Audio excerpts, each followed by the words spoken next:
Hello everyone, good morning to all of you. इससे पहले lecture में हमने आपसे डिस्कस किया था long form of periodic table. इसके बाद का टॉपिक जो आपको दिया है वो यह डिस्कस कर रहे हैं, और उस टॉपिक का नाम आपको दिया है इसमें general electronic configuration. General electronic configuration.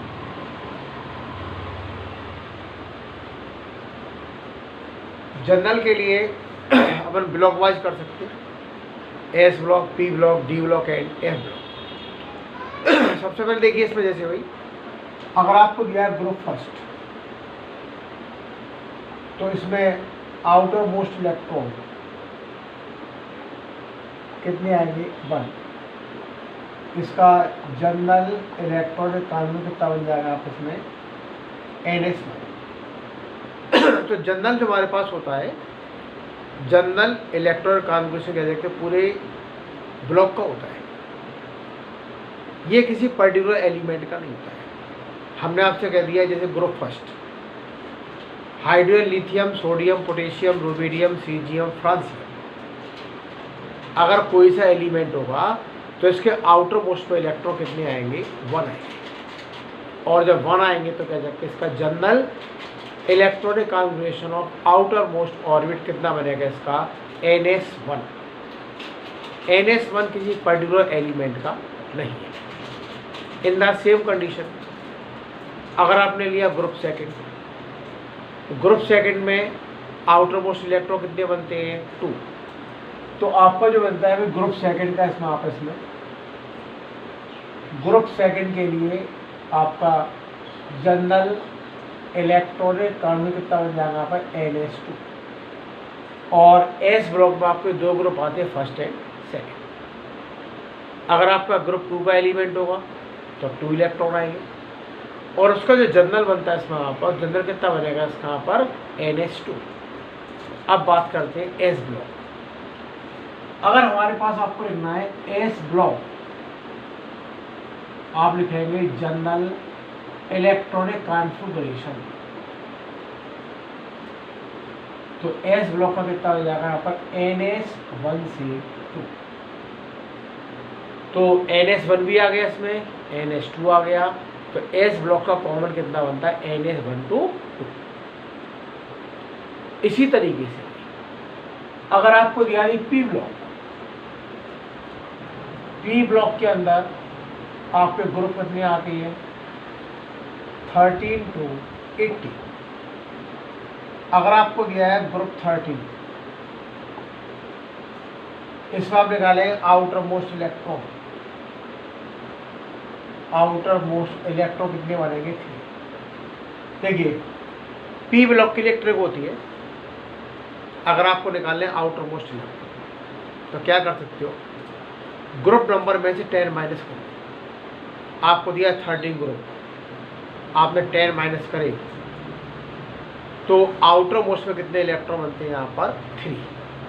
तो ये कह सकते हैं हमारे पास, अगर पी ब्लॉक का आपका कोई सा ग्रुप हो, आपको निकालना आउटर मोस्ट इलेक्ट्रॉन, तो ग्रुप नंबर में से आप 10 को यहाँ पर माइनस कर दो। अब देखिए हमारे पास क्या बना इसमें, यहाँ पर इसका जनरल इलेक्ट्रॉनिक क्या बन जाएगा? कॉन्फ़िगरेशन कितना बना इसमें यहाँ पर भाई? NS2 NP1। ये किसका बन गया भाई? ग्रुप 30। अब बात करते हैं ग्रुप 18। ग्रुप 18 में आउटर मोस्ट इलेक्ट्रॉन कितने आएंगे? यहाँ पर 8, एक्सेप्ट हीलियम। हीलियम को छोड़ दो, उसका 1s2 होता है। हीलियम को छोड़ करके जितने आपके आते हैं आउटर मोस्ट इलेक्ट्रॉन कितने बनेंगे यहाँ से? यहाँ पर भाई 8, ऑल मेंबर्स। इसका देखो जनरल इलेक्ट्रॉनिक कॉन्फ़िगरेशन कितना बन जाएगा इसमें? NS2 NP6। तो हमारे पास क्या बना? P block. पी ब्लॉक का जनरल इलेक्ट्रॉनिक कॉन्फ़िगरेशन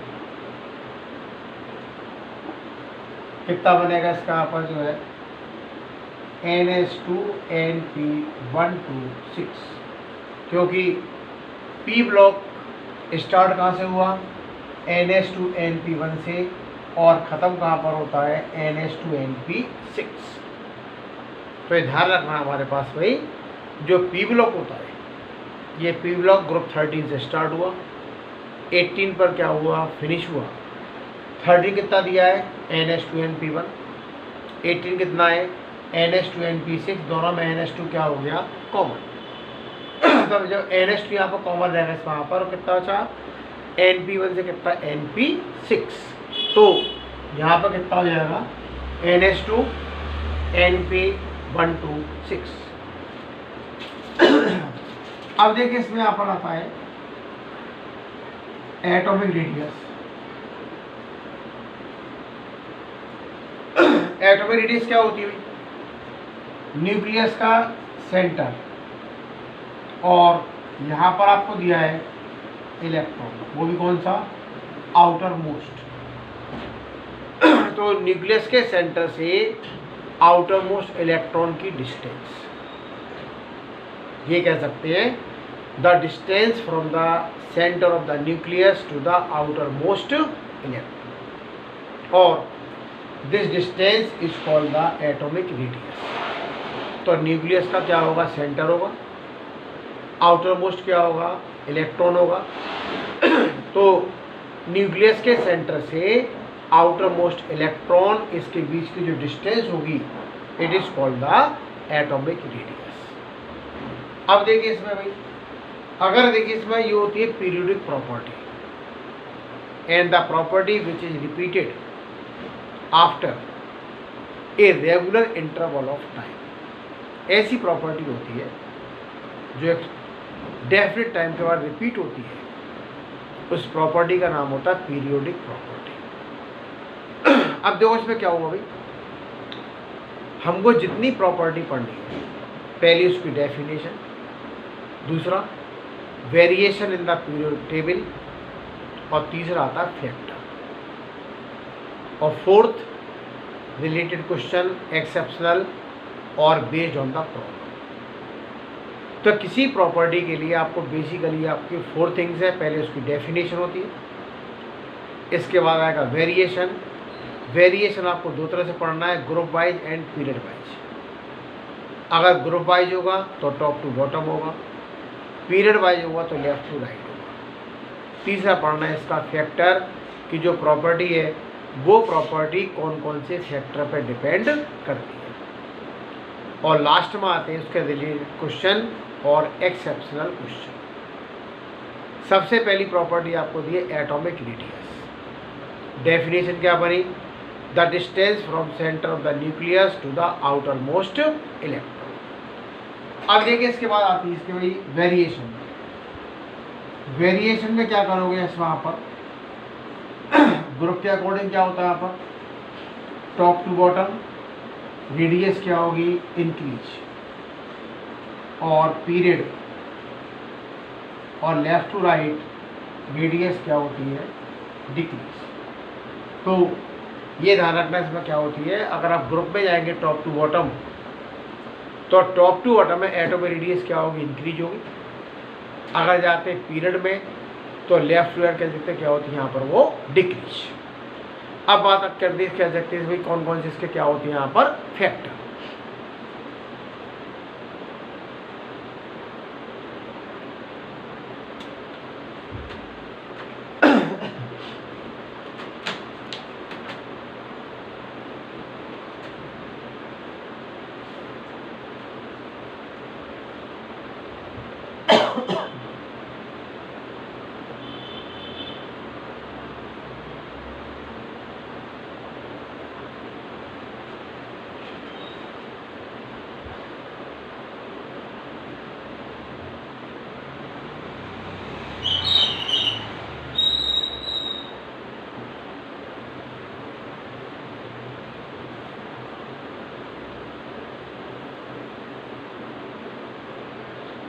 अब देखिए इसके जो है आपको जो फैक्टर दिए हुए,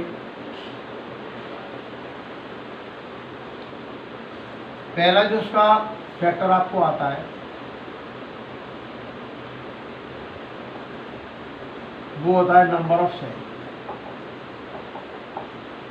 ये काम करता है ग्रुप के अंदर। तो एटॉमिक रेडियस जो होगी इसमें वहाँ पर directly proportional to number of shell, मतलब एटॉमिक रेडियस कह सकते क्या होती है इसमें वहाँ पर वही नंबर ऑफ सेल के डायरेक्टली क्या होगी प्रोपोर्शनल। इसका मतलब क्या होगा, जैसे हमारे पास वही जो है, अगर आपके सेल्स क्या होते हैं इंक्रीज होते हैं ग्रुप के अंदर टॉप टू बॉटम, तो रेडियस भी क्या होगी इसकी यहाँ पर इंक्रीज। दूसरा देखिए, एक होता है न्यूक्लियर चार्ज, न्यूक्लियर चार्ज, और ये काम करता है पीरियड में। एटॉमिक रेडियस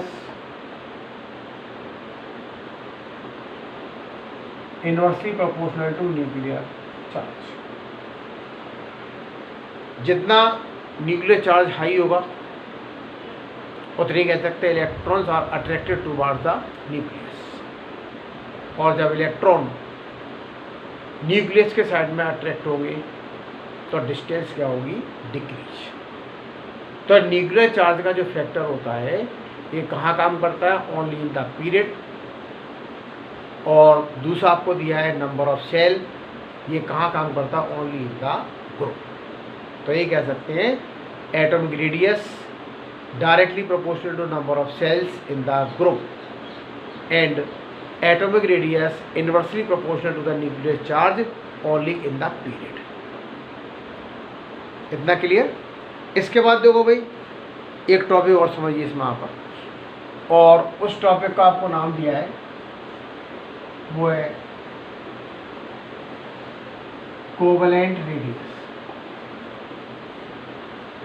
यह आपको दिया यहाँ पर फर्स्ट एटम, आपके दो एटम दिए इसमें यहाँ पर ए और ए, एक इलेक्ट्रॉन की यहाँ पर शेयरिंग, और ये न्यूक्लियस की डिस्टेंस। देखिए कोवलेंट रेडियस क्या होती है, आपके एटम्स होंगे टू एटम्स, उसके बीच में क्या बनता है, कोवलेंट बॉन्ड। और कोवलेंट बॉन्ड कैसा बनेगा, सिंगल कोवलेंट बॉन्ड फॉर्म होगा, मतलब एक इलेक्ट्रॉन की शेयरिंग होगी। शेयरिंग होने के बाद दो एटम के न्यूक्लियस की डिस्टेंस, उसका भी क्या कर दिया, हाफ। तो ये कह सकते हैं half of the distance between two nuclei when the atoms are joined together by single covalent bond. तो जो कोवलेंट रेडियस अप्लाई होती है only for the single covalent bond, वही हमने यहाँ पे इसको शो किया। इसमें यहाँ पर आपके दो एटम दिए ए एंड ए, इसका जैसे मॉलिक्यूल क्या बन जाएगा इसमें A2। एग्जाम्पल ले सकते हैं यहाँ पे जैसे H2 या Cl। ये इसका सेंटर, ये इसका सेंटर, और इसके बीच में क्या है, दो आपको दिए इलेक्ट्रॉन जस्ट अपोजिट, मतलब दोनों के बीच में एक एक इलेक्ट्रॉन यहाँ पर क्या हो रही, शेयरिंग हो रही। दोनों एटम की न्यूक्लियस का क्या निकाला भाई, डिस्टेंस, और डिस्टेंस को फाइंड आउट करके उसको हमने क्या कर दिया, बीच में से इसको यहाँ पर हाफ कर दिया। हाफ करने के बाद जो हमको डिस्टेंस मिलेगी it is called covalent radius. तो ये कह सकते हैं भाई, दो आपके एटम होते हैं, दोनों के बीच में क्या बनता है, सिंगल कोवलेंट बॉन्ड फॉर्म होगा। कोवलेंट बॉन्ड बनने के बाद दोनों एटम के न्यूक्लियस की डिस्टेंस का half. It is defined as half of the distance between the two nuclei when these two atoms are joined together by single covalent bond। इतना आपको दिया एटॉमिक रेडियस के बारे में। अब देखिए अगला जो टॉपिक आता है वो आपको दिया है आयनाइजेशन एंथैल्पी। आयनाइजेशन एंथैल्पी इसका सिंबल डेल्टा एच आपको दिया है वहाँ पर इसमें। तो ये कह सकते हैं हमारे पास क्या होगा, डेल्टा एच, और ये शो करते हैं आयनाइजेशन क्या होती है यहाँ पर भाई, एंथैल्पी। अब देखिए सुनिए इसमें क्या करती है सभी। पहली बात तो एंथैल्पी क्या होती है, एंथैल्पी कह सकते हैं heat at the constant pressure. अब यहाँ पर कभी कभी शॉर्ट में इसको हम कैसे शो कर सकते हैं, यहाँ पर IE, और इसकी यूनिट क्या होती है, किलो जूल पर मोल।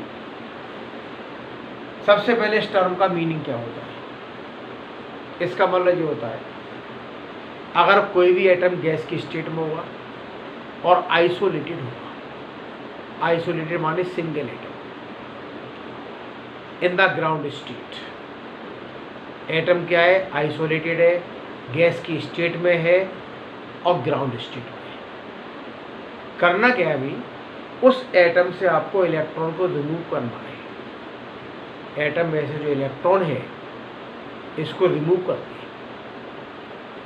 रिमूव करने के लिए जो आपकी एनर्जी का क्या होगा, रिक्वायरमेंट, जितनी आप एनर्जी सप्लाई करेंगे, this energy is called ionisation enthalpy. Definition क्या बनती है, the energy required to remove the electron from isolated gaseous atom in the ground state.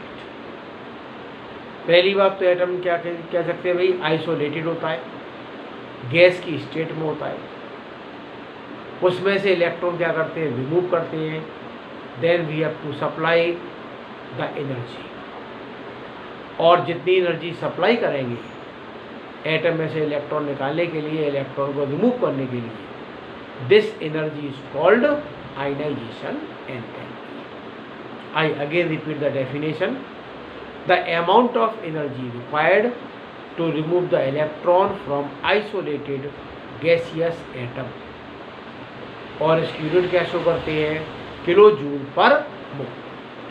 अब देखो इसकी भी रिएक्शन क्या बनाएंगे, इस वहाँ पर रिएक्शन देखो उसकी क्या बनती है, जैसे हमारे पास जो है भाई यहाँ आपको लिखते हैं,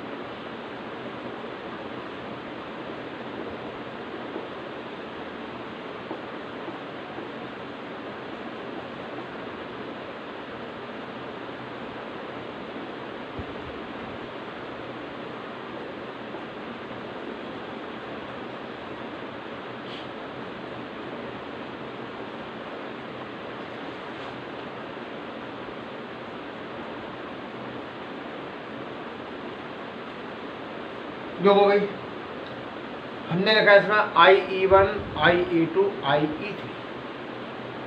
IE1 क्या होता है, फर्स्ट आयनाइजेशन एंथैल्पी, पहले इलेक्ट्रॉन रिमूव किया।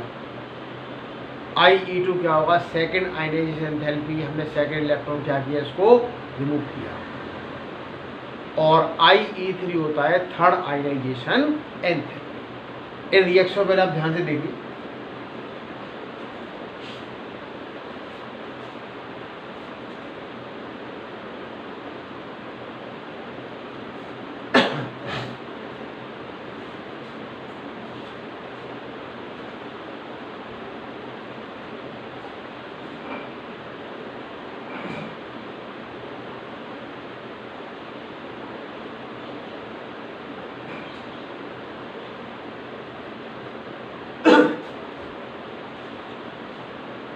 इन रिएक्शन में आपकी तीन टर्म आ गई, IE1, IE2, IE3।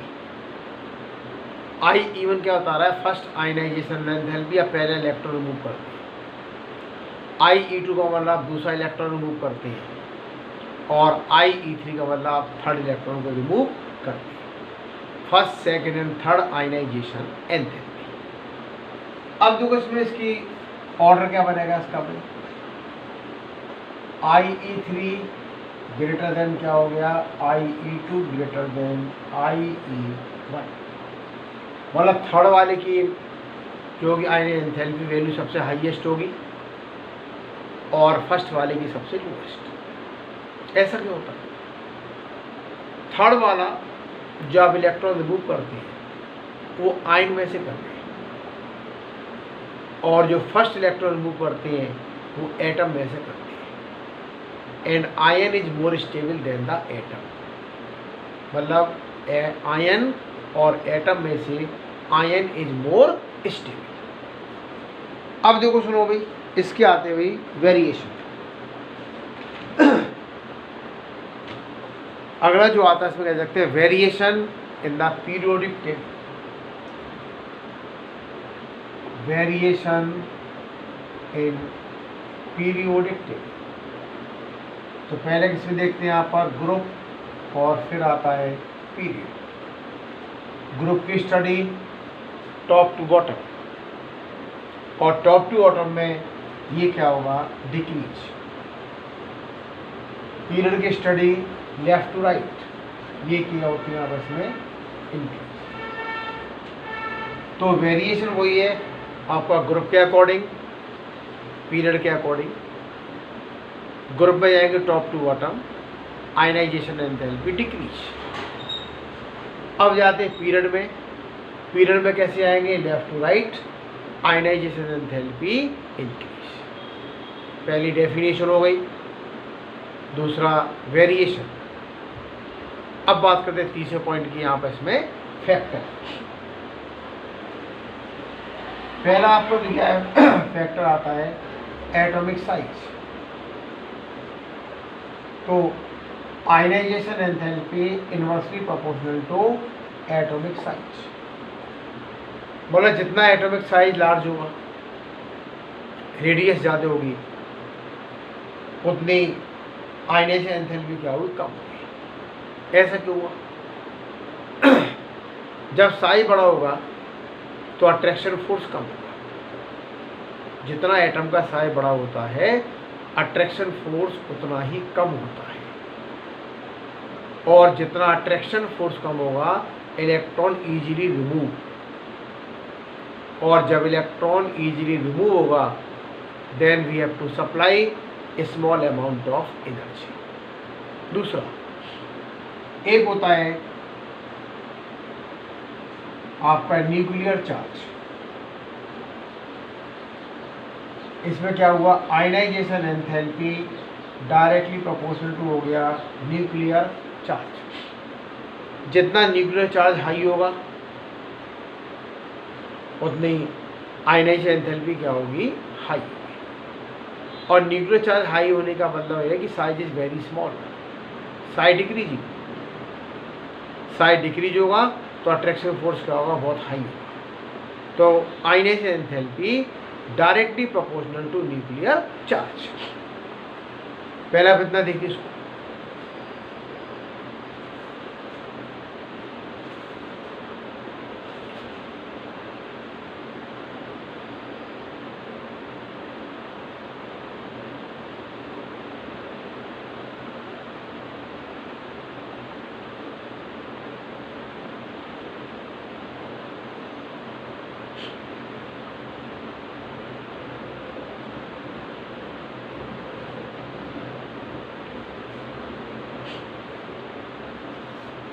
कितने अपने फैक्टर हो गए, 2 फैक्टर हो गए।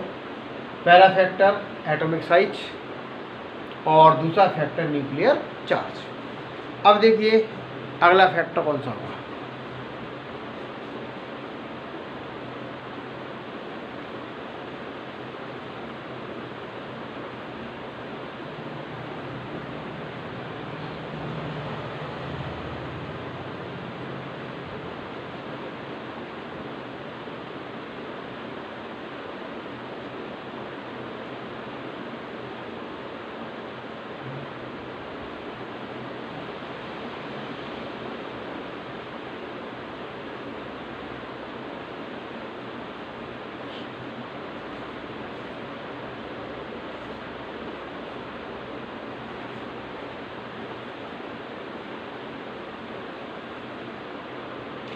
तीसरा जो फैक्टर आपको दिया, थर्ड,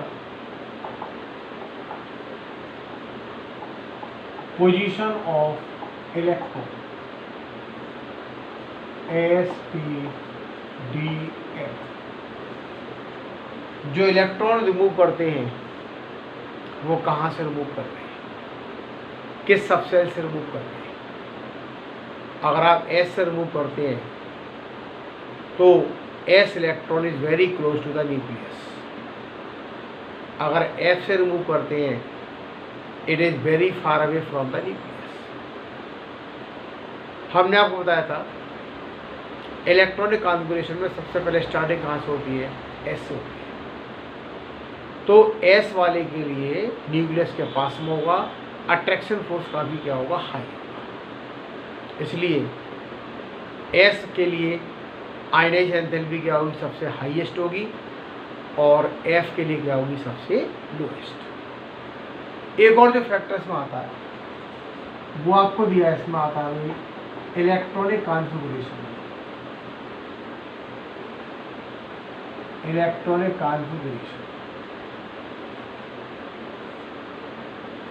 इलेक्ट्रॉन डिस्ट्रीब्यूशन।